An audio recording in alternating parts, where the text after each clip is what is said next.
Hey everybody, Miss Andrea here. Happy Thursday, or what I like to call Friday Eve. Hope you're all having a great day today. Here in New York, it is super hot and sunny, so hopefully you're getting the chance to get out there and go in a pool, or maybe you went to the beach because the weather's been kind of cloudy this week. So today is a beautiful, beautiful day to be outside. And speaking of the weather, the book I am reading for tonight's read aloud might be a story that you're familiar with, or I believe there was also a movie based upon this book. I think last year or the year before, so you might have seen the movie. It's called Cloudy with a Chance of Meatballs, right? Which is so silly because usually when we talk about the weather, we say cloudy with a chance of rain or cloudy with a chance of snow showers, right? But in this story, it does not rain and it does not snow like we know it, okay? It rains and snows food. That sounds kind of awesome when you think about it, right? Can you imagine a rain shower is coming and you go outside your house and instead of seeing raindrops, there's hamburgers falling down from the sky or ice cream cones or pizza, right? So, we're going to see what happens in this town. And as I'm reading the story, I want you guys to think about, do you think living in a town where the weather is based upon food falling out of the sky, if it's a windy day, instead of it just being windy, you know, it might be windy with lollipops floating around. Use your imagination, right? Do you think that this would be a good thing or do you think it might be a bad thing after a while? All right? So I want you to keep that in mind as we are reading this very, very silly story, okay? And obviously, I hope you guys realize that in real life, this would never ever be able to happen, okay? So you're not going to walk out your door tomorrow, and if they say chance of rain showers, you're going to see a meatball coming down at you. Okay? So this story obviously is fiction, right? Stories that are fake we call fiction. Okay, there's the meatballs and the spaghetti. Okay, we were all sitting around the big kitchen table. It was Saturday morning, pancake morning. Mom was squeezing oranges for juice. Henry and I were betting on how many pancakes we could each eat. And Grandpa was doing the flipping, right? So it's normal Saturday morning, typical, right? Maybe you have Saturday mornings like this, right? Where you have like a big breakfast. Mom and dad are both cooking stuff, right? Pancakes, eggs, French toast, whatever it might be. All right. Seconds later, something flew through the air, headed toward the kitchen ceiling. Uh-oh. So what was it? And landed right on Henry. So what landed on Henry? A pancake. Right? Poor Grandpa was flipping those pancakes, and I guess when he flipped it, woohoo, it fell off of his flipper here, and or his spatula, I should say, not his flipper, and it landed right on Henry's face. If that happened in your house, do you think you might laugh? Has something like that happened before?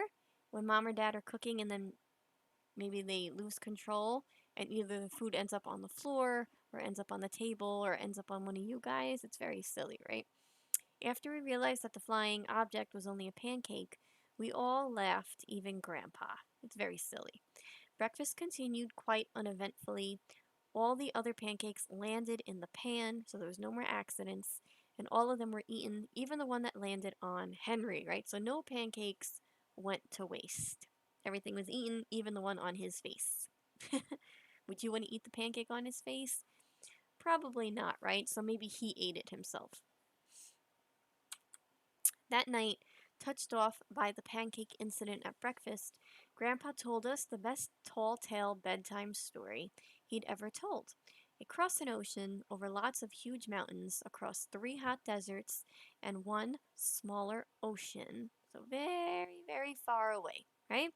All the way over here, there lay the tiny town of Chew and Swallow. That's a very silly name of a town, right?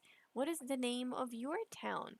Like we have College Point, Flushing, Fresh Meadows, right? The name of this town, though, is called Chew and Swallow. That's a very silly name, right? Ugh, can't talk, sorry. Does your town have a silly name like that, or does it have a normal name? Very silly, right? Would you like your town to have a name like that? Chew and Swallow? Somebody says, "Hey, where do you live?" You say, "Oh, Chew and Swallow." Sounds so funny, right? In most ways, it was very much like any other tiny town. It had a main street lined with stores, houses with trees and gardens around them, a schoolhouse, about 300 people, and some assorted cats and dogs. So it looks like a normal town, right? Whoops. Just like me or you would live in, right? Unless you live in the country, right? But if you guys live here, especially in New York City, right? We have little towns like this. So I'm sure where you live, it looks pretty much the same. But there were no food stores in the town of Chew and Swallow, right? So we're looking here, we see cleaners to get your clothes clean, right? Shoe store, movie theater, a dress store, hardware, gift shop. But there's no food stores, right? There's no Stop and Shop. There's no Publix. There's no Key Food. There's none of that, right? They didn't need any food stores. The sky supplied all the food they could possibly want. How crazy is that?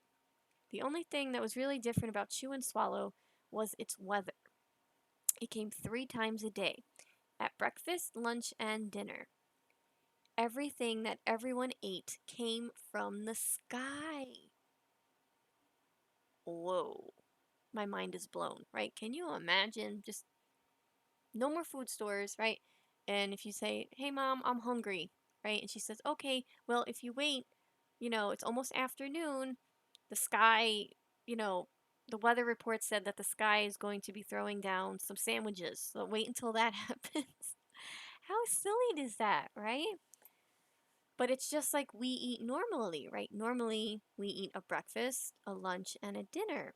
So in this town, it's the same thing, except rather than using food you either have in your house or food that you get from the store, you have to use it, whatever comes down from the sky, right? So, how can this be like a bad thing, you think? You have to get your food from the sky, right? Let's say the weather is predicting food that maybe you don't like, or maybe then you probably won't be eating that, right? So that's a negative thing, right? But let's see how this works, okay? Whatever the weather served, that was what they ate. But it never rained rain, it never snowed snow, and it never blew just wind. It rained things like soup and juice. It snowed mashed potatoes and green peas, and sometimes the wind blew in storms of hamburgers. Oh my gosh, isn't this crazy? Look at this. So these are not raindrops. That's soup and juice, right? And look at the snow. It's actually mashed potatoes and there's green peas falling down from the sky. And look at all the hamburgers. So no rain, no snow, no wind, tornadoes, no hurricanes. It's all food. Wow. The people could watch the weather report on TV in the morning, and they would even hear a prediction for the next day's food. So it's kind of like the menu, then, right? So it's not really the weather. They'll probably say, "Hey, today it's going to be sunny." Whoops, sorry about that. Today it's going to be sunny, and later on, there's a chance of watermelon. Something like that, right? But it sounds more like a menu, especially because you were able to hear what the next day's food would be, right? When the townspeople went outside, they carried their plates, cups, glasses, forks, spoons, knives, and napkins with them. That way they would always be prepared for any kind of weather. If there were any leftovers, and there usually were, the people took them home and put them in their refrigerators in case they got hungry between meals. Oh, so that's a good idea, right? Because think about when it rains. Sometimes it rains a lot. Well, if it's raining food, that's going to be a lot of food, right? They're not going to be able to eat all that food, so they would take whatever they don't eat and they would keep it home. That way they could have like a little snack. So that is a good idea, right? But isn't that cool that every time they left their house, they would have to bring out all their utensils, right? Plates. Look, they have. Oh, I think I knocked over the mouse. Wait, here we go. They even have an umbrella, right? And look, he's drinking out of the umbrella. This is so funny, right? And it's raining. It looks like it's raining bread here. So she's taking out the plates. The menu varied, meaning it changed. By the time they woke up in the morning, breakfast was already coming down. After a brief shower of orange juice, low clouds of sunny side eggs moved in, followed by pieces of toast. Butter and jelly sprinkled down for the toast, and most of the time it rained milk afterwards. So everything, think about what you would usually eat for breakfast, right? You might have cereal with milk. Well, it would rain cereal, and then the milk would come down afterwards. So you are all prepared, right? As long as you had your bowl and your spoon, right? Because if not, it's just going to fall down to the ground. And of course, you're not going to want to eat that, right? Because that's kind of gross. For lunch one day, frankfurters or hot dogs, already in their rolls, blew in from the northwest at about 5 miles an hour. There was mustard clouds nearby.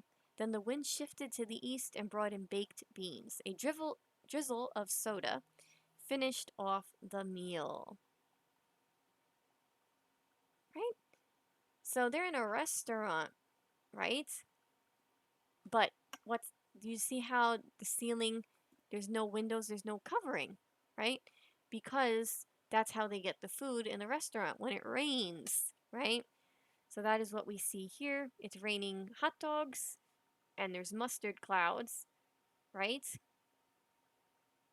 And I'm sure it also rained ketchup too, because some of us like ketchup on our hot dogs. But can you imagine living in this town? I mean, this is incredible. Look at how the breakfast items are coming down: the eggs, the bread, the toast, right?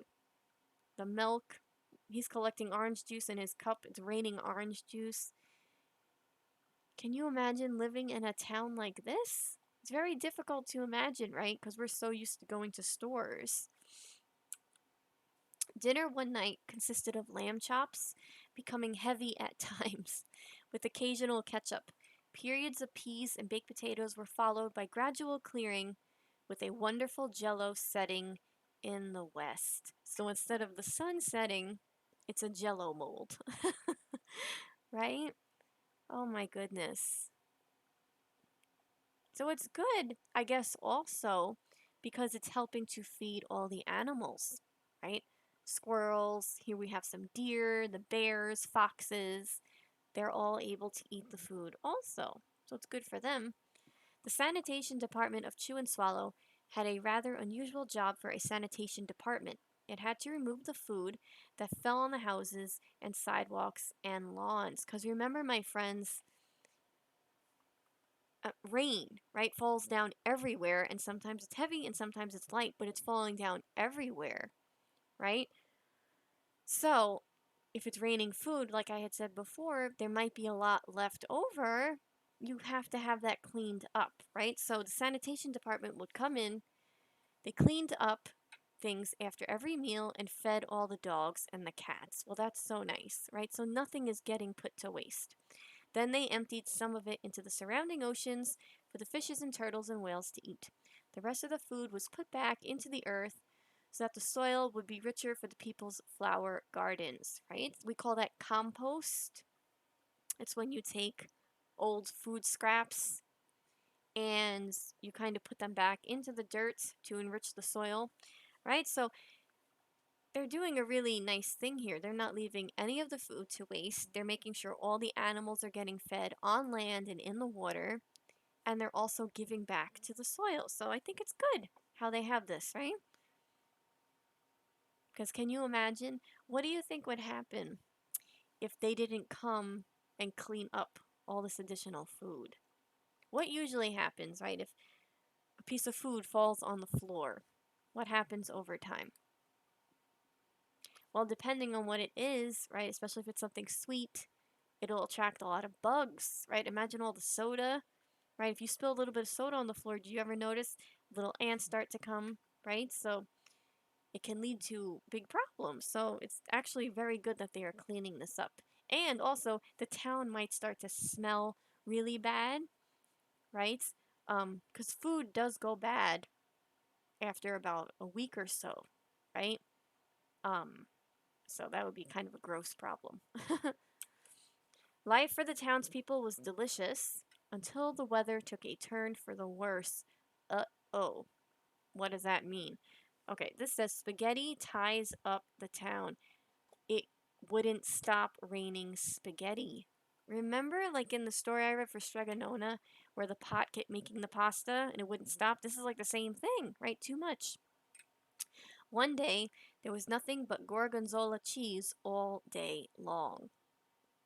Uh-oh. Do you remember what I had said in the beginning of the story? That breakfast, lunch, and dinner were three separate meals. It was different types of food.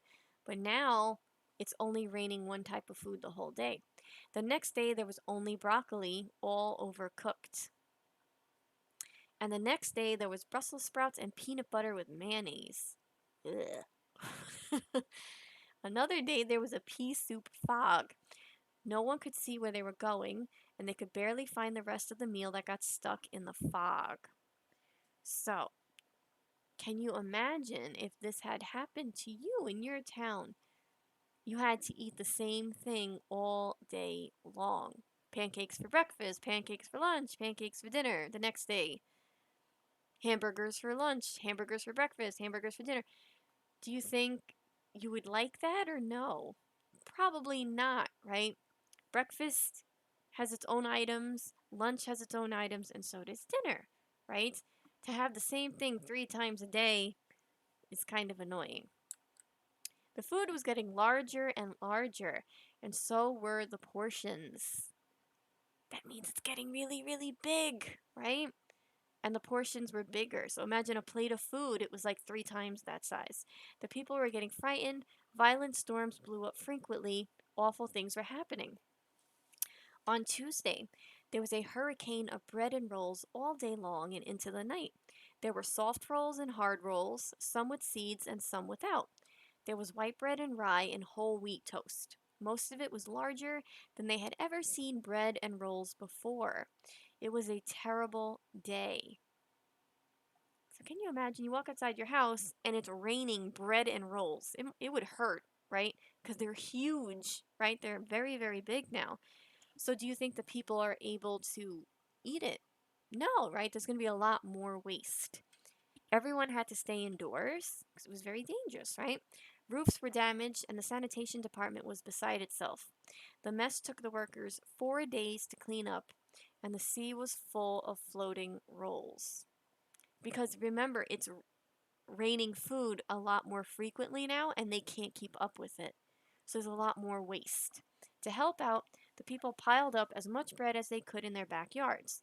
The birds picked at it a bit, but it just stayed there and got staler and staler, right? Because how much bread can birds eat? Have you ever done that before?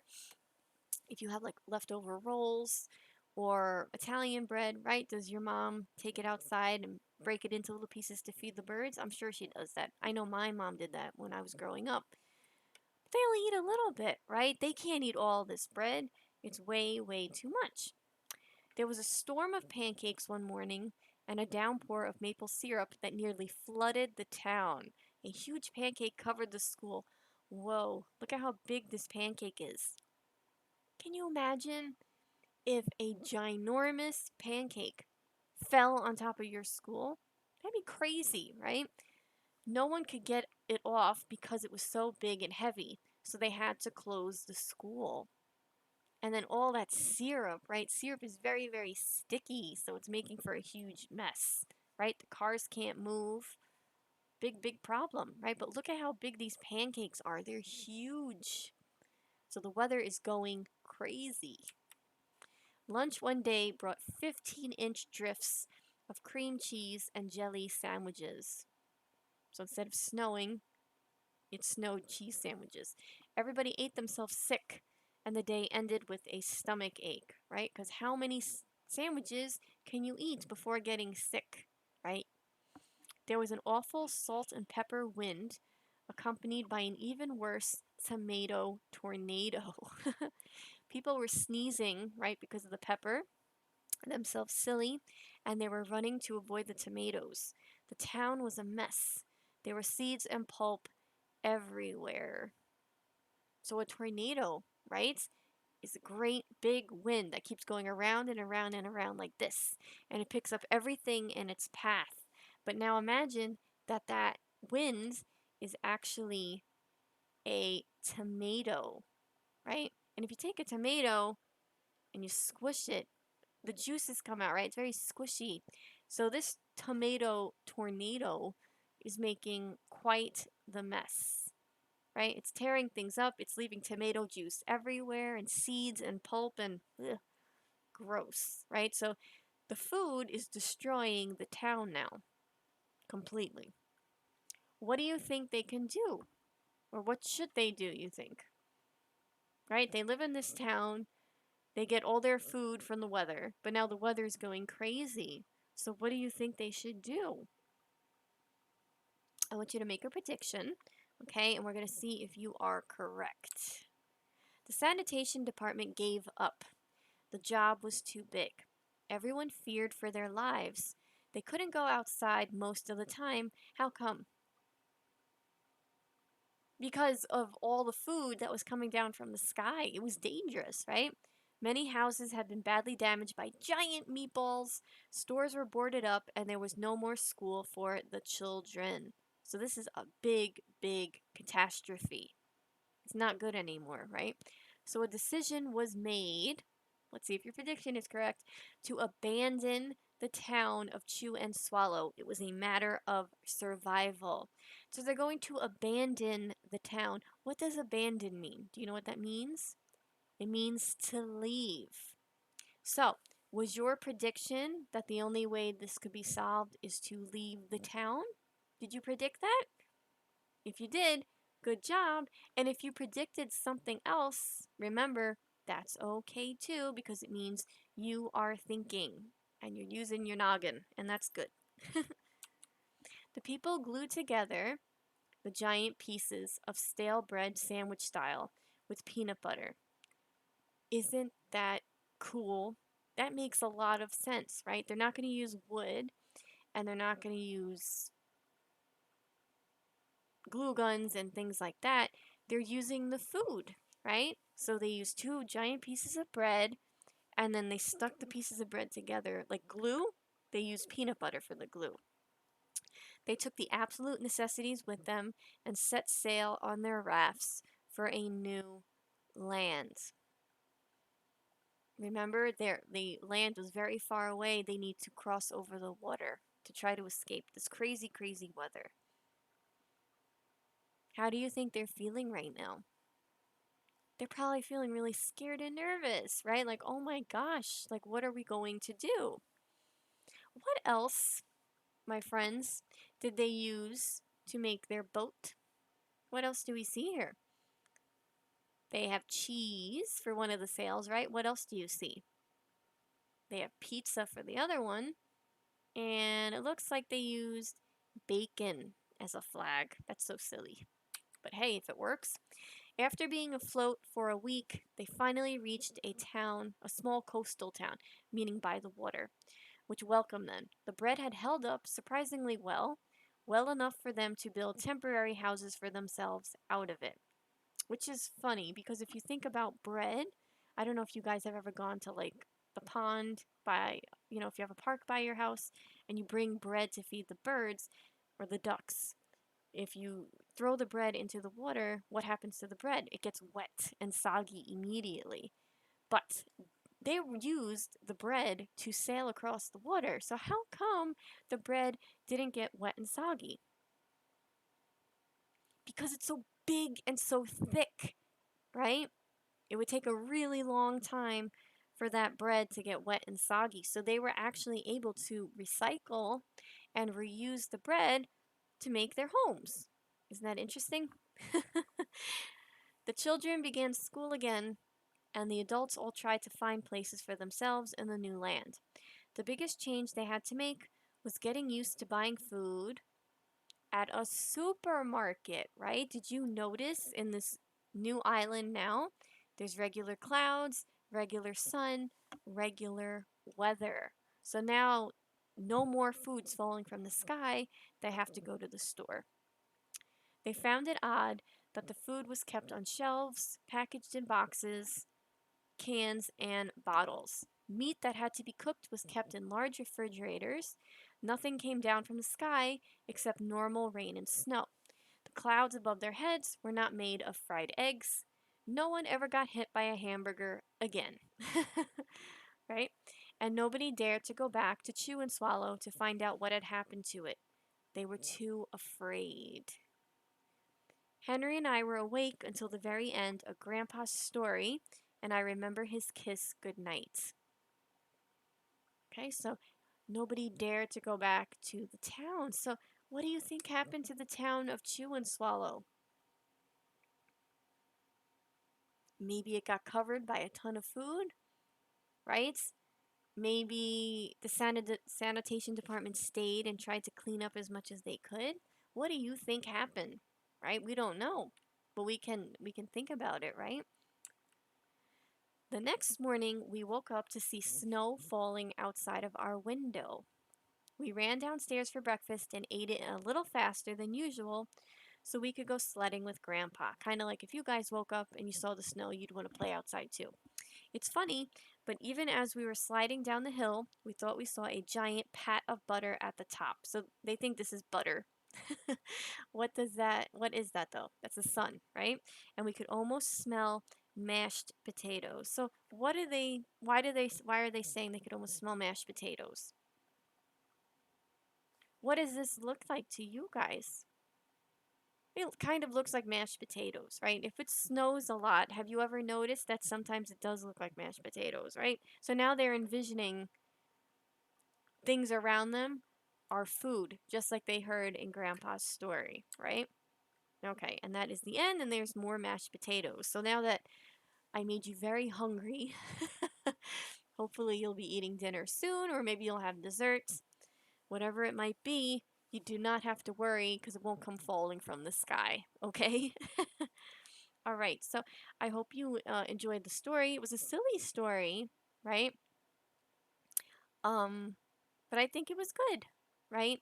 And it's nice to kind of imagine and think about living in situations that obviously would probably never happen to us, but it's nice to imagine and think about that. So, for one of the extensions tonight, I want you guys to draw a picture or write about what it would be like if you lived in a town where food fell from the sky. What kind of food would be falling from the sky? Okay? Would it just fall down once a day? Would it come down 3 times a day like it did in the story? Would it only fall from the sky for dessert? Right? I want you to imagine that, all right? Imagine it rained or snowed or the wind blew in a particular type of food. What would that be like and what kind of food would you want it to be? Okay? Um, the other thing I want you to think about in this story is would you want it to have your favorite type of food fall down from the sky the whole day? Do you think that would be fun or no? Like, just imagine one day you woke up and it rained Skittles all day or it rained ice cream. How would that be a good thing? And then how can that be a bad thing? Okay? The other thing I want you to think about is what items in this story that fell down from the sky do you like eating? And which ones that fell from the sky do you not like to eat? Okay? And going with that, let's say you were a character in the story, right? And like I had mentioned earlier, for breakfast, lunch, and dinner, it did rain a particular type of food, and maybe you didn't like that food. What would you do then? Would you eat the food anyway because you were hungry, or would you do something else? Okay? And another thing you can do, again, is asking your friends. Ask your parents, your brother or sister, would they like it if the food fell from the sky, and why or why not? Okay? It might sound fun to begin with, but then, like we saw in this story, right? Sometimes a good thing can go very, very wrong. Okay? Another thing I want you guys to think about is if you were living in the town of Chew and Swallow and they were having this crazy weather, right, where things kept falling down from the sky, what would you have done, right? They picked up and they went to another town. But what do you think you could have done differently to maybe help save the town? If anything could have been done. Okay? And the last thing, I guess, to consider is I mean, we're in the middle of summer now. So I can't have you envisioning, what snow would look like. But it rains a lot in the summer, right? Or sometimes we see big puffy clouds in the sky. Go outside, look up at the beautiful sky. What food does the sun remind you of? I know this sounds really silly, but we want to use our imagination here, okay? So, what foods does the sun remind you of? What kinds of foods do the clouds remind you of? When it rains, instead of rain falling down, what foods can you think of? Okay? Lightning, what kind of food does that remind you of? Okay? The wind blowing around. Okay? I want you to use your imaginations. Draw some foods for each type of weather. Okay? So that would be, I guess we could do snow because we're just imagining. So you could do it for snow, rain, wind, and thunder. Okay? So for those four, draw a picture of food that it reminds you of. Okay? Alrighties. And that will do it for tonight's read aloud, okay? So, for tomorrow, the read aloud might be a little bit later at night. Um, I'm going to be quite busy during the day, and I'm not sure what time I'm going to be getting back. So, um, if you're thinking it's going to be the usual time it might be a little bit later. I'm just letting you guys know. But other than that, I'll see you guys tomorrow night for sure. Stay safe, stay well, be happy, stay kind, and as always, stay blessed. And I will see you all tomorrow. Okay? Bye bye. Take care.